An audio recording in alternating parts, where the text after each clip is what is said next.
Welcome to Coffee to Go, where we center ourselves in the scriptures, seasons, and holy days of the Christian tradition. I'm Karen Peter, and I'm here with Blake Smith, and we welcome you on the journey. On Transfiguration Sunday, which is today, we remember that Jesus had a transformative experience through which his glory was revealed to the disciples. And as we prepare to journey through the Lenten season with Jesus, we today lay open our own lives to the transformative power of God's presence, God's mercy, and God's grace. So, as we experience this, where are we with Jesus this week? And we are climbing a mountain with Jesus, Peter, John, and James. And Blake is very disappointed that I did not break into song with climb every mountain, swim every sea, follow every rainbow till you find your dream. Peter, John, and James, here we go. All right. Well, if you're not going to sing it. So just as a context here, we're just passing through, if you're reading the Gospel of Luke, the passage that comes before this is Jesus telling the disciples, if you want to be my followers, deny yourself, take up your cross and follow me. The reason I say that is because the first verse of the passage that I'm going to be reading today, the 9th chapter of the Gospel of Luke, the 28th through the 36th verse, it begins with now about 8 days after these sayings. So there you go. Now you know what the sayings were. And here is the passage. Now about 8 days after these sayings, Jesus took with him Peter and John and James and went up on the mountain to pray. And while he was praying, the appearance of his face changed, and his clothes became as bright as a flash of lightning. Suddenly they saw two men, Moses and Elijah, talking to him. They appeared in glory and were speaking about his exodus, which he was about to fulfill in Jerusalem. Now Peter and his companions were weighed down with sleep. But as they awoke, they saw his glory and the two men who stood with him. Just as they were leaving him, Peter said to Jesus, "Master, it is good for us to be here. Let us set up 3 tents, one for you, one for Moses, and one for Elijah," not realizing what he was saying. While he was saying this, a cloud came and overshadowed them, and they were terrified as they entered the cloud. Then from the cloud came a voice that said, "This is my son, my chosen. Listen to him." When the voice had spoken, Jesus was found alone, and they kept silent, and in those days told no one any of the things they had seen. On the next day, when they had come down from the mountain, a great crowd met him. Just then a man from the crowd shouted, "Teacher, I beg you to look at my son. He is my only child." Suddenly a spirit seizes him, and all at once he shrieks. It convulses him until he foams at the mouth. It mauls him and will scarcely leave him. I begged your disciples to cast it out, but they could not. Jesus answered, "You faithless and perverse generation, how much longer must I be with you and put up with you? Bring your son here." While he was being brought forward, the demon dashed him to the ground in convulsions. But Jesus rebuked the unclean spirit, healed the boy, and gave him back to his father. And all were astounded at the greatness of God. Well, because we're coming to the end of the period of Epiphany, we're going to focus today on the Transfiguration. This is Transfiguration Sunday, as Karen has already mentioned. And this is kind of the ultimate Epiphany, if you will. It's at this close of the season of Revelation, where Jesus' true identity is illumined to Peter, James, and John. It's described by many people in different ways that Jesus is illuminated. Perhaps he had this giant aura. He was sparkling, glowing, shining. All of Full these of sequins, Blake. He was like disco ball, sequined, glowing. That's what I envision. I like the idea of the disco ball. I've never thought about that. That's going to give me a new image as I read this each time. In the midst of that, and you could probably imagine, especially if you're waking up from a sleep, and it kind of says, it implies at least that they were in a pretty heavy sleep.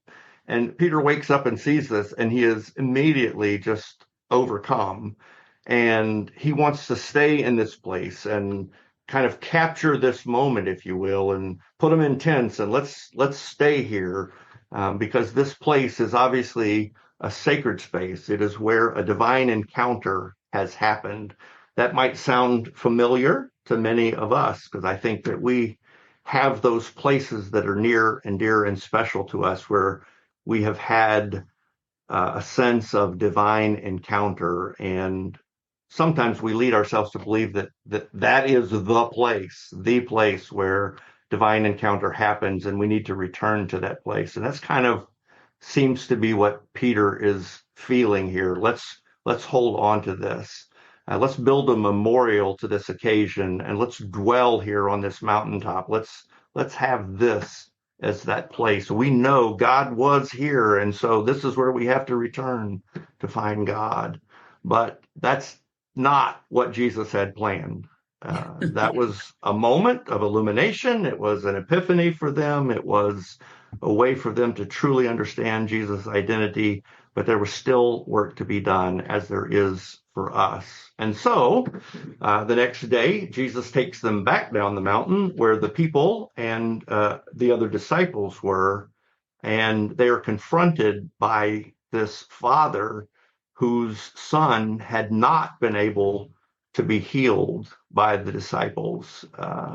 He was racked with convulsions, perhaps epileptic seizure, and Jesus kind of loses it, if you are willing to allow Jesus to be human in the moment, And we doesn't lose do. it at the boy or And the we do boy's allow father. Jesus. We do allow Jesus to be human here at Coffee to Go. We understand that Jesus periodically has had enough.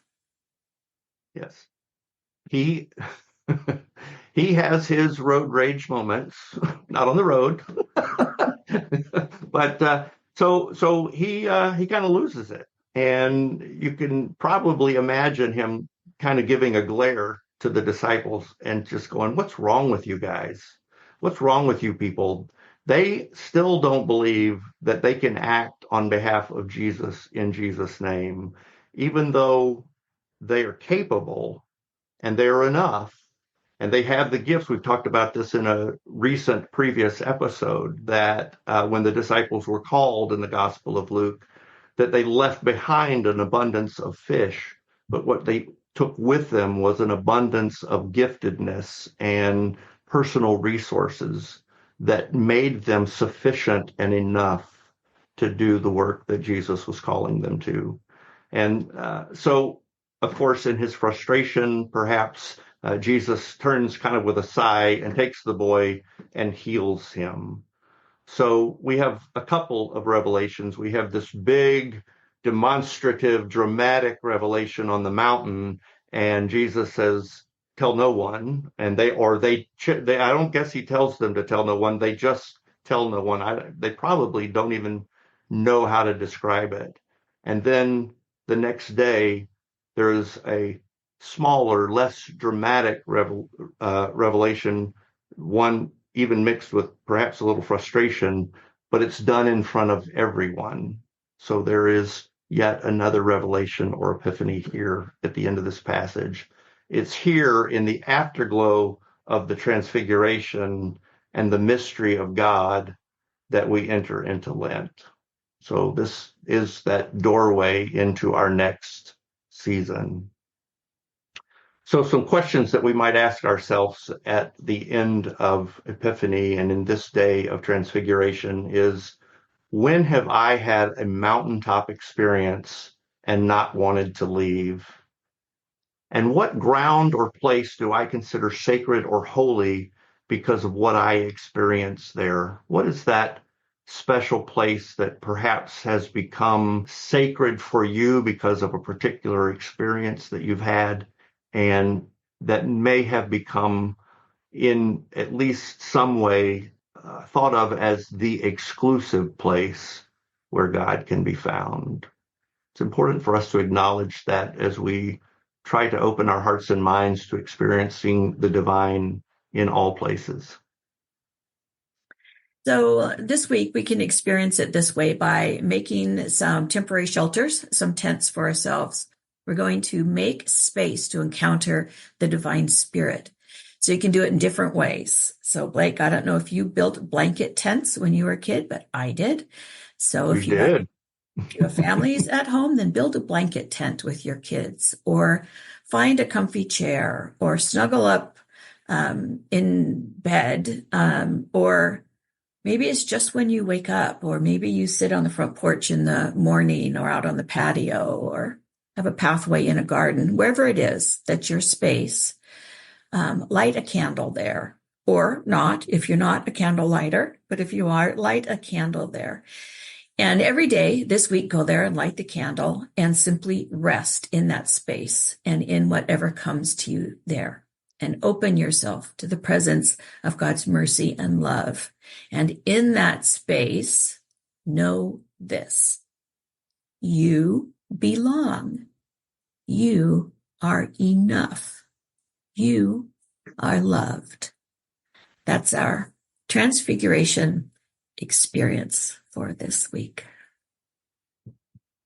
I like that. And yes, we did make tents and forts and stuff like that with blankets when we were little. And I have to say that I still kind of enjoy doing that with my great nieces and nephews. They like to build them, and they seem to have been so much bigger when I was little. Yes. But they are still fun. And precious moments happen in playing and being together. And those two are divine encounters, are they not? Yep, absolutely. Absolutely. So our blessing today comes from Jan Richardson, and it is specifically a blessing for Transfiguration Sunday. Believe me, I know how tempting it is to remain inside this blessing, to linger where everything is dazzling and clear. We could build walls around this blessing, put a roof over it. We could bring a table, chairs, have the most amazing meals. We could make a home. We could stay. But this blessing is built for leaving.